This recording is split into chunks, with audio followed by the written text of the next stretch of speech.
ጭራሽ ይዘው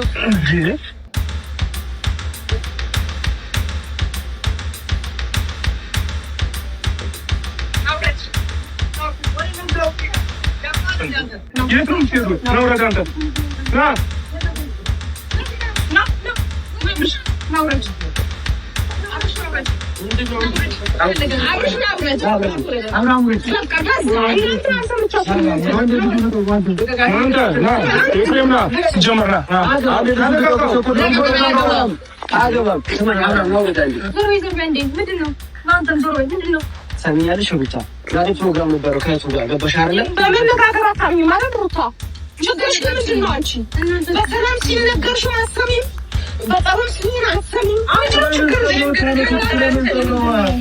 ልጆቹ መናናቃችሁ ምን ጀመር ማለት ነው።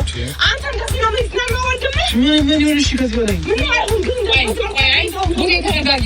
ሲጀመር ማን እንደሚያውቅ ከእህቱ ጋር እና ማግኘት እንደሚፈልጋት